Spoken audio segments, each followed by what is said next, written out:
এবং সে আত্মগোপনে চলে গিয়ে বলছে যে আমাকে গুম করা হয়েছিল। লজ্জা লাগে। সে বলছে যে 200 কোটির বাজেট হলে ভালো হতো, 600 কোটির বাজেট হলে ভালো হতো, বলে নাই? এরপরে বলছে 6000 কোটি, 9000 কোটি। মানে বুঝতেছে না আসলে বাজেট নিয়ে তারা কি বলবে আর কি করবে।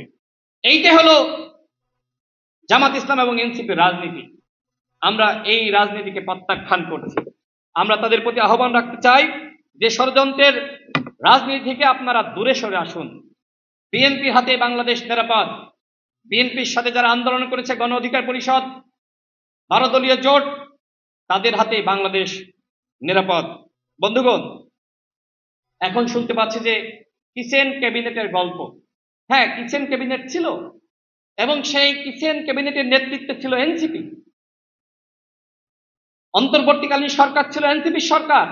ডক্টর মোহাম্মদ ইউনূস তিনি এনসিপির পরামর্শ ছাড়া কোনো কাজ করতেন না। তিনি বলেন নাই যে এই তরুণদের অনেকে মন্ত্রী হবে। কিভাবে সম্ভব? যদি একটি দল সরকার গঠন না করে তাহলে মন্ত্রী কেমনে হবে? তার মানে জামাত এবং এনসিপিকে সরকারে বসাবে আর বিএনপিকে অপোজিশনে বসাবে। এই চক্রান্ত ছিল ডক্টর মোহাম্মদ ইউনূসের। কিন্তু এদেশের জনগণ সেই চক্রান্তকে রুখে দিয়েছে। এদেশের জনগণ বিএনপিকে ভোট দিয়ে ক্ষমতায় এনেছে। বিএনপি এখন দেশ পরিচালনা করছে, জনগণের ভোটে ক্ষমতায় এসে দেশ পরিচালনা করছে। সুতরাং বিএনপির বিরুদ্ধে কোনো চক্রান্ত ষড়যন্ত্র করে পার পাওয়া যাবে না।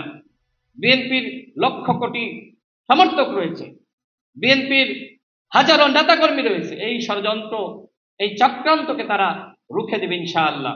আমি বক্তব্য বাড়াবো না, যেহেতু এখানে আমাদের মাননীয় মন্ত্রী আছেন এবং আমাদের প্রধান আলোচক সহ নেতৃবৃন্দ আছেন, তারা বক্তব্য রাখবেন।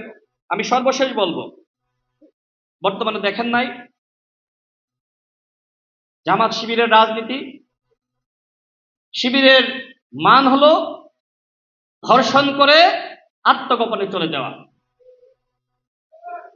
শিবিরের একজন কেন্দ্রীয় নেতা একজন নারীকে বিয়ের প্রলোভনে একের পর এক ধর্ষণ করেছে, তার ভ্রূণ নষ্ট করেছে, এরপরে আত্মগোপনে চলে গেছে। বিয়ে করবে না, এই জন্য বিয়ে করবে না।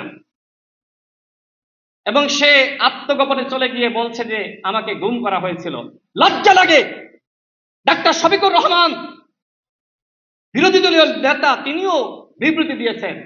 একজন ধর্ষকের পক্ষে ডাক্তার শফিকুর রহমান বিবৃতি দিয়েছেন। আর সরকারকে বলা হয়েছে যে সরকার নাকি গুম শুরু করেছে, শিবির মিছিল করেছে। এই হলো শিবিরের মান। ধর্ষণ করে আত্মগোপনে চলে গিয়ে সরকারকে দোষারোপ করা, গুমের নাটক সাজানো, এইসব করে ভাওতাবাজি করে সরকারকে দোষারোপ করা যাবে না। আজকে তারা, আমরা লক্ষ্য করছি, তারা ভিকটিম সাজার চেষ্টা করছে।